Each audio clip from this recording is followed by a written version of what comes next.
Welcome to March Maker Box. I am so excited about these 3D flower pots because you can include the tulips that we did, which I think looks so real, or throughout the seasons you can even change up your display and add different flowers. So to get started, we're going to take the background color that you want and a yellow sponge and just do an even layer of paint all over the background. After that, go ahead and take the frame, and you can use the yellow sponge or the white sponge. It really doesn't matter on this one, but you just want to evenly spread a color all over the frame. I chose to do the light blue because I think it adds a little bit of touch of color without being in your face. After we get a good layer of that on, then we're going to put those to the side, and I like to roll out a piece of painter's tape upside down, and this helps me put all of my pieces in a line. Once I get them all in a line, that's going to help me not have to chase them around the table. And so I'm just going to use my white sponge or yellow. It really doesn't matter because these are big enough. And you're just going to put a nice even layer of paint all over each piece. I like to do the white because I felt like it was really neutral, so that way if I'm trying to add Christmas flowers later on, it's still going to match. So if you do choose to use white, it's going to take a little bit more layers than another color because it doesn't have a primer in it. So you're just going to layer them one layer, let it dry, do another layer until you get the coverage that you're looking for out of each piece.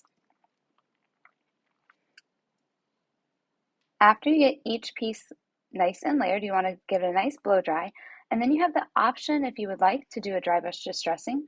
You don't have to, but to do this, I'm just using a brush, dipping a little bit in the color I want to distress in, unload it, and then just do a light drag back and forth over the paint colors. The great thing is, if you do this and you're not a big fan, all you have to do is dry it and then paint it white again, and you can easily go over it. After you get it the way that you want, you're going to use those long skinny triangle pieces, and those are going to be the parts that are going to elevate it from the background. So I did put the front parts of the pot on here first. To apply your glue, you're just going to use the little skinny brush I've included, dip it into the glue pot, and just brush it onto the back of the piece and adhere it to the front. You just want to make sure not to use too much glue so it doesn't seep out the edges. After you get all three pots front pieces glued on, I did just go ahead and put all of the glue around my frame, and that way it's going to help me know where to place my pots and still allow enough room for the frame. So I glued everything, and then I'm using that painter's tape just to help seal the edges down so they don't bow up while it's drying, almost like a clamp would. You could also put a heavy object on top of it and it would use the same thing. Now I'm going to take those pots and flip them over.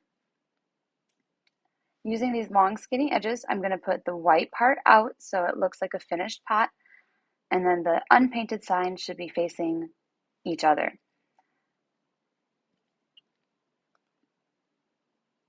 So continue to do this until you have all of the layers on here, and then all we're going to do is put glue on the top parts of these triangular pieces and flip them over and put them where we want them on the backing board.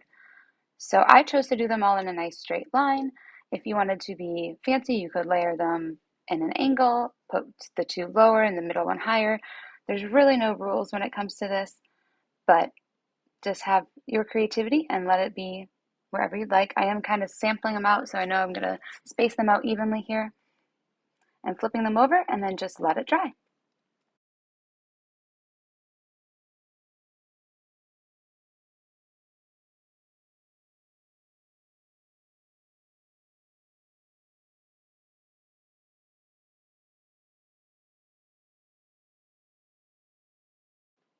All right, for our sign of the month, we wanted to do double the fun. So we have this great reversible pendant with a flower market on one side and a wonderful quote on the other. To do this, we're just going to simply use the yellow sponge and get our background colors on both sides at the same time. I like to do this because that way I'm making all the mess at once, and if I do accidentally get a color on the front side that's supposed to be on the back side, I can just easily go over it before I have any wording on there. So I'm using the yellow sponge, evenly putting paint over the surface and drying in between layers.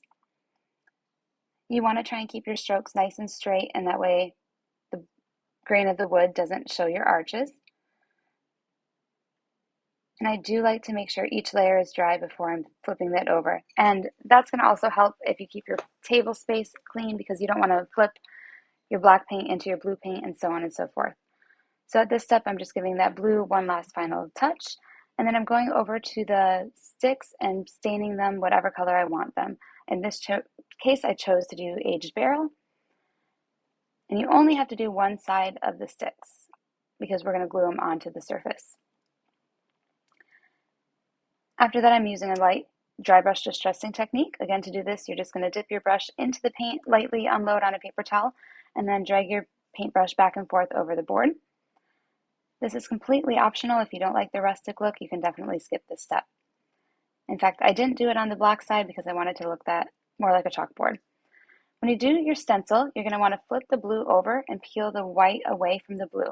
If any pieces come up, just push forward again and peel at a stiffer angle. Rub it on, and then you're going to peel that clear off in the same exact way. We want to make sure all of the blue stays down, and this way we'll have our stencil in a nice clear way.